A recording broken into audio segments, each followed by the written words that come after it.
Eccoci qua, cari telespettatori, siamo in diretta con i nostri ospiti e affrontiamo uno scottante capitolo, penoso capitolo che riguarda da una parte i nuovi dati importantissimi, allarmanti che abbiamo dal mondo del lavoro, anzi del non lavoro, e vi aggiorneremo subito perché sono in anteprima che ci sono stati proprio portati in questo momento da un ospite, adesso ve li presento. Dall'altro affronteremo l'altro penoso problema che abbiamo più volte affrontato ma che non finisce mai di aprirci ad altre tristi sorprese, cioè non trova soluzione, che è quello della sanità, del sociosanitario nella nostra regione, ma sappiamo che va anche peggio da altre parti. Una riforma, quella sociosanitaria, che doveva partire, che deve anche ha delle scadenze ben precise, delle start-up di vario genere, che però vede degli intoppi di non poco conto. Di fatto le strutture ospedaliere, pronti soccorso continuano ad essere il riferimento principale per i cittadini, perché le strutture intermedie non si capisce dove possano trovarle i cittadini, dove siano. La degenza ospedaliera viene sempre più limitata, il cittadino poi si trova alla domiciliarità e vuol dire arrangiarsi completamente.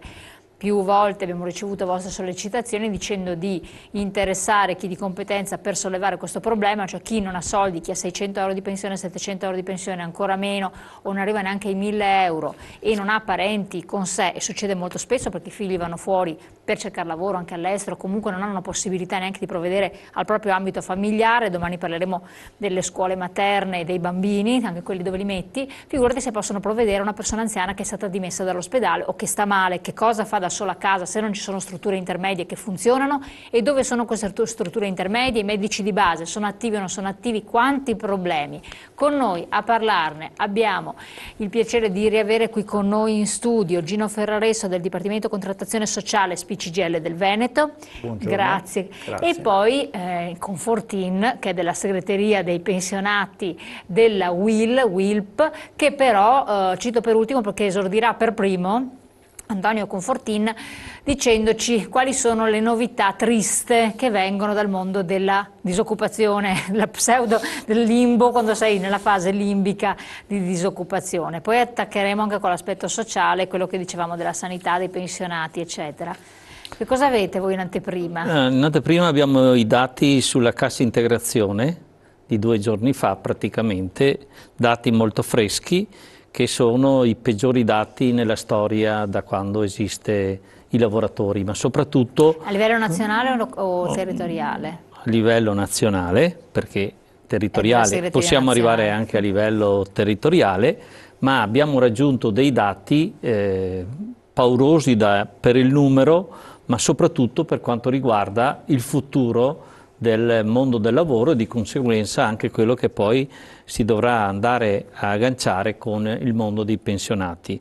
C'è stata una richiesta, e approvata in questo caso, di cassa integrazione a settembre 2014, cioè l'ultima che si può in questo caso verificare, di 104 milioni di cassa integrazione, punto 5, 104 milioni, punto 5.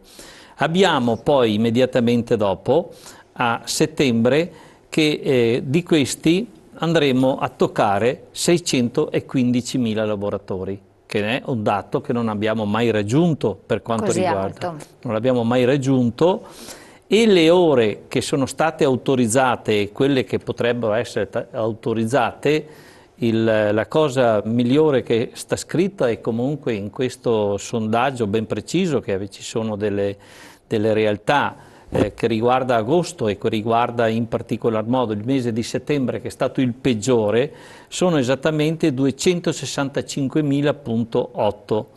La situazione della cassa integrazione straordinaria raggiunge 64 milioni di cassa integrazione, cioè basterebbe questi 4 dati per dire che il Paese è messo molto male, ma è male non soltanto per i dati della cassa integrazione, ma è male anche per un altro dato straordinario, che abbiamo perso 300.000 posti di lavoro, questi certificati, e abbiamo un'altra situazione di lavoratori che sono praticamente proiettati nei prossimi mesi che si parla di 7-8 milioni, cioè va a toccare praticamente tutto il settore economico. Se poi andiamo a verificare la situazione dei pensionati, perché i pensionati, noi lo ricordo subito, avevamo fatto una richiesta, proprio una trasmissione che abbiamo fatto qui, che era quella che gli 80 euro dovevano avere un'attenzione particolare anche per il mondo dei pensionati, che sono quelli che hanno più problematiche degli altri, perché i pensionati non sono solo perché sono pensionati, perché per una grandissima parte sostengono anche l'economia delle famiglie dove ci sono, perché hanno i figli o perché hanno cassi integrati.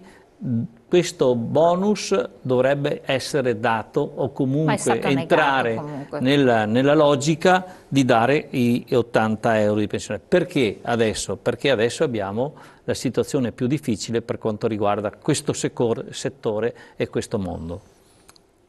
Allora, questi numeri qui che sono emersi da questo studio della UIL, sono numeri allarmanti. Anche lei viene dal mondo del lavoro, pubblica amministrazione, funzione pubblica, per cui poi adesso è passato anche la questione sociale riguardo i pensionati, però i pensionati sono i primi a preoccuparsi, ad essere molto più preoccupati e a non stare sereni per quel che riguarda il mondo del lavoro, perché poi giustamente sulle loro spalle può ricadere l'onere di sostenere una famiglia che non sta in piedi.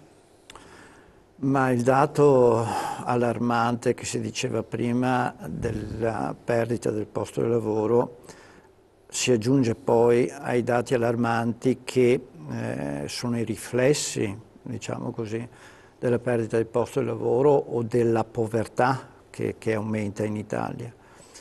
Per esempio, per quanto riguarda le cure sanitarie, quello che si sta registrando negli ultimi anni è che la gente non si cura più. Non si cura più perché molte prestazioni, diverse prestazioni, alcuni medicinali sono soggetti a ticket e quindi questo pesa sul bilancio familiare. Assolutamente sì. E quindi noi stiamo registrando in Italia questo dato allarmante di gente che non si cura, che quindi ha una vita insomma, che diventa peggiore rispetto alla qualità e rispetto insomma, a un tema grande come quello della sanità e del sociosanitario. Su questo si continua a dire che non ci sono le risorse, dobbiamo tagliare dappertutto, dopodiché c'è un dato anche qua nazionale, ma possiamo anche calarci a livello territoriale, è che la forbice tra i più ricchi e i più poveri si è allargata. Non è vero che tutti quanti sono diventati più poveri, diciamo che è aumentato il numero delle persone che si avvicinano alla soglia di povertà, questo è vero, ma sono aumentate le ricchezze di quel 10% della popolazione in Italia che poi alla fine insomma, detiene quasi il 50% della ricchezza nazionale. Quindi la crisi è una crisi spaventosa che continua ad avere i suoi effetti, che però colpisce in particolare le fasce più deboli della popolazione, lavoratori, in particolare quelli che perdono anche il posto di lavoro, e anche i pensionati, i cittadini, le famiglie in generale. Insomma, ecco. Assolutamente. Ecco, questo è un dato di fatto oggettivo che però sembra non trovare soluzione. Sì, attualmente al di là dello sforzo che sta facendo il sindacato a tutti i livelli. Cioè, spieghiamolo, perché abbiamo visto anche questi dati Fondazione Nord-Est, no, che sono stati pubblicati ieri, non è percepito dalle persone. Cioè, tanto è vero che la PIL è un po' sceso, forse proprio bisogna far capire che cosa sta facendo il sindacato a questo livello. Noi cerchiamo, come sempre, non solo in questa occasione o in questo periodo, di cercare di aiutare quelli che sono più in difficoltà, in meno ambienti, e in particolar modo quelli che non hanno neanche la forza di difendersi. Cioè in che senso in alcune famiglie ci sono delle tensioni fortissime per quanto riguarda il non ritorno di chi lavorava a tempo pieno, che oggi è diventato un pensionato. Dobbiamo anche ricordare anche in questa occasione, che ci sono pensioni anche di 435.000 euro, ci sono pensioni anche di 760.000 euro, ma c'è anche pensioni per chi ha fatto 40 anni di lavoro o 41 anni, non di adesso, ma che potrebbero arrivare, che sono tra i 1.000 e i 1.150 euro. Con questo, sulle difficoltà che hanno le famiglie, se non si va incontro a chi ha veramente bisogno di questo, è un problema che poi va a toccare delle problematiche di, come si può dire, di gestione all'interno della famiglia per i bilanci delle famiglie, anche perché dobbiamo ricordare che nelle famiglie non c'è soltanto il papà, la mamma, ma ci sono i figli che vanno a scuola, che hanno diritti, che i figli hanno una visione particolarmente diversa magari qualche volta del papà e la mamma, e che bisogna aiutarli.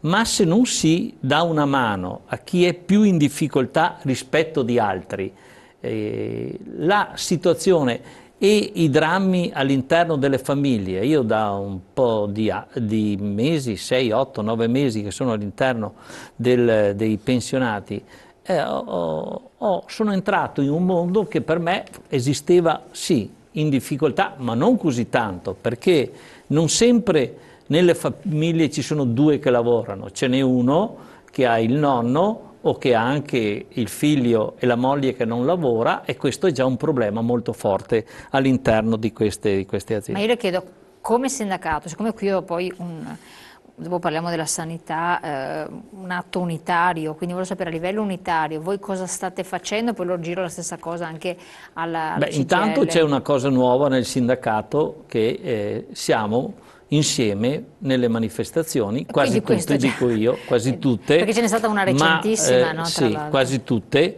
ma sul mondo dei pensionati c'è una, si può dire, una unità sindacale abbastanza precisa, perché ci siamo resi conto, almeno per quanto riguarda la mia parte, ci siamo resi conto che se non siamo insieme su queste problematiche non facciamo neanche gli interessi di tutti. Noi dobbiamo guardare il sindacato di meno ambienti, di quelli che ha più difficoltà, ma dobbiamo incamminarsi in una strada che è già partita, secondo il mio punto di vista, un po' meno per quanto riguarda l'industria e un po' meno anche per certe esigenze sindacali che ci sono dietro di qualche sindacato. Io credo che fare una manifestazione solo un sindacato non sia una cosa buona. Oggi dobbiamo fare lo sforzo tutti per essere assieme, perché altrimenti questo facciamo giocare il governo. Poi abbiamo un governo che copre tutto l'arco che c'è, cioè questo governo quindi dovrebbe accontentare tutti. Deve accontentare tutti, ma il proprio interno di questo partito ha un po' di tutto. Beh, anche questo non è che aiuta molto. Io mi auguro che nei prossime ore o nei prossimi giorni trovano una possibilità per andare a toccare questa legge elettorale, direi mettere in piedi... Non tocchiamo questi aspetti, perché dopo entriamo mette in piedi questa legge elettorale. Non entriamo nel merito, che se no non finiamo più per adesso. Allora, perché quelli che ci chiedono è che cosa, io chiedo anche a voi, che cosa state facendo, quello che chiedono... Allora, per quanto riguarda il sindacato, che non è proprio tra, come dire, molto gradito in questa ultima indagine fatta, mi verrebbe da dire che molte cose che vengono addossate al sindacato, poi insomma le colpe bisognerebbe andarle a vedere effettivamente dove stanno e insomma da dove sorgono. Mi viene in mente che sulla legge di stabilità adesso taglieranno 150 milioni ai patronati. E uno dice, beh insomma tagliano 150 milioni, a parte che i patronati non sono solamente sindacali, ma sono... E dicono, se ne è parlato pochissimo, tagliamo queste risorse, beh insomma il sindacato ci sguazza su queste risorse. Quello che non dicono, no, quello che non dicono è che questi 150 milioni che effetto avranno? Avranno che saranno servizi in meno da parte dei cittadini. Oggi un cittadino si rivolge al patronato sindacale della CGIL, di CISL, UIL, degli altri sindacati, e riceve dei servizi in maniera gratuita. Li riceve in maniera gratuita perché lo Stato ritorna ai patronati, con un meccanismo che è inutile che stiamo qua a parlarne, le pratiche che fa il sindacato al posto dello Stato. Non si vuole più fare questa cosa qua, benissimo, vuol dire che lo Stato però si prende per mano, no, il compito di fare le pratiche che prima non si facevano. Non si possono prendere in giro i cittadini e dire adesso togliamo i soldi al patronato, no? E i cittadini domani dove vanno a fare queste pratiche? A meno che non ci sia un'idea che queste pratiche domani si fanno a pagamento. Allora bisognerebbe essere seri e dire benissimo, siccome tutto costa, vi facciamo pagare anche la pratica di pensione. Ma allora non diciamo che abbassiamo le tasse. Brava. Perché? Allora, questo per dire che sull'idea che il sindacato cosa fa, cosa non fa, e le colpe del sindacato, che ne ha tante, ma anche tanti hanno altre colpe. Il sindacato cosa fa sul sociosanitario, sulla sanità?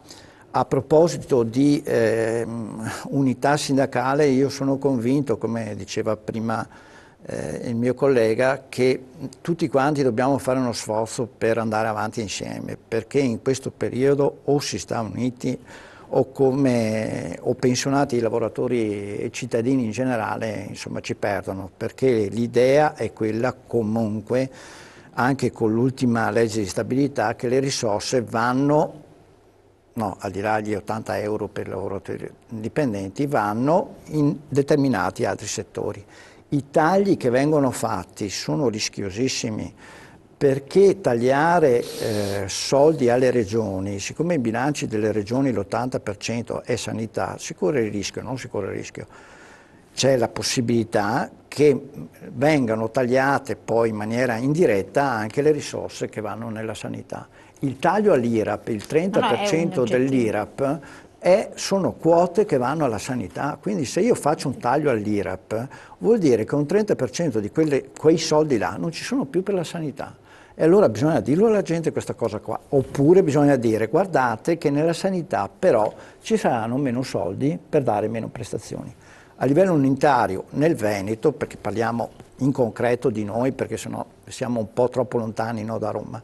Nel Veneto cosa stiamo facendo? Noi stiamo, come dire, con il fiato sul collo della Regione Veneto perché faccia le cose che ha scritto, questo nuovo piano sociosanitario, meno ospedale, più territorio. Alla prova dei fatti, dopo 2 anni, viene fuori che alla fine ci sono meno posti letto, tra virgolette meno, pochi, posti letto negli ospedali. Nel territorio è rimasto tale o quale, addirittura in alcuni territori i segnali che noi abbiamo sono di tornare un po' indietro nei servizi rispetto al territorio. Di cosa sto parlando? Sto parlando di posti letto di ospedali di comunità, sto parlando delle medicine di gruppo aggregate, dove CGIL, CISL e UIL, pensionati ma anche confederazioni, dicono cosa? I medici in medicina generale devono mettersi insieme per far cosa? Per dare più servizi ai cittadini, per aprire di più gli ambulatori, quindi H24 vuol dire tutto il giorno do il servizio ai cittadini. Questo vuol dire ingolfare di meno il pronto soccorso, vuol dire far pagare di meno i ticket del pronto soccorso, vuol dire dare prestazioni migliori ai cittadini. Chiarissimo. Confortì, ma di fatto c'è un ma, ci sono dei problemi oggettivi alla realizzazione, perché non siamo, se non forse a macchia di leopardo, qualcosina in qualche territorio si è realizzato. Com'è la situazione? Ma io vorrei partire dalla regione, nel senso la regione vista come Veneto, ma questo anche per altre regioni. Noi credo che come sindacato abbiamo dato molto, non tanto perché dovevamo fare o spingere di fare alcune leggi. Sulla questione degli ospedali c'è uno scolamento tra di loro, perché non credo che su un'area di 10 km, 15 km noi dobbiamo avere 3 ospedali, poi abbiamo tutti gli altri centri che ci sono nei vari comuni. E il problema è che qui ci hanno giocato tutti su questa cosa. Torno un po' indietro, l'ospedale era una fonte per chi governava il paese o governava la regione o governava la provincia, cioè se abbiamo tanti ospedali abbiamo anche tanta assistenza. Non è proprio vero questa cosa qua. Noi dobbiamo cercare di mettere insieme le risorse e queste risorse devono andare a chi ha bisogno, perché se uno va su un ospedale qualunque in questo momento, io abito in un'area particolare, nel senso che a Castelfranco, Montebelluna ha 2 ospedali, ti sposti poco più in là, ce n'è uno a Treviso, ma di qua siamo confinanti con quello di Padova. E questi sono ospedali anche belli grandi, che hanno 4, 5, 6 realtà che ci girano attorno, perché non dobbiamo dire che non c'è solo gli ospedali, ma c'è tutti questi centri nuovi di assistenza che vengono fatti. Ma se noi dobbiamo fare un ragionamento sulle risorse, le dobbiamo distribuire bene, e poi non ci può essere per ogni ospedale la radiologia, tutto quello sui altri 4 ospedali, su tutto, dico una cosa, una perché la conoscono tutti o via dicendo, che è anche un po'... Quindi ci sono dei duplicati, si sono create delle situazioni per vantaggiare posizioni di favore rispetto ad altre. Chiarissimo, no, è stato molto... Se lo dico io mi ammazzo, no, no, è stato molto chiaro. No, volevo dire anche un'altra cosa, che l'ammalato si può anche assistere in maniera diversa, non è ma è quello che la riforma che avrebbe dovuto attuare. La riforma dice un'infinità di cose. Ma ne attua poche. Quello che non viene attuato, io sulla Regione Veneto sento dire facciamo questo, facciamo quello, facciamo quell'altro, ma se poi andiamo a vedere la somma di quello che è stato fatto e dove sono intervenuti, c'è molto poco. Ecco perché le risorse devono essere distribuite bene. L'ultima cosa, quella dei CAF, ma io credo qui ci sia sbagliato proprio completamente, cioè il CAF non fa solo la pratica al pensionato, a chi ha un posto di lavoro, ma dà tutta una serie di altri servizi che ci sono, che sono tutti servizi gratis, e questi servizi vengono dati perché c'è questa possibilità e perché c'è il sindacato, perché ogni tanto dobbiamo ricordare, visto che siamo attaccati spesso, dobbiamo ricordare che noi facciamo un'infinità di servizi gratis senza chiedere assolutamente niente, che è poco sottolineato sta roba qua. Chiarissimo, dobbiamo andare in pubblicità, torniamo tra poco.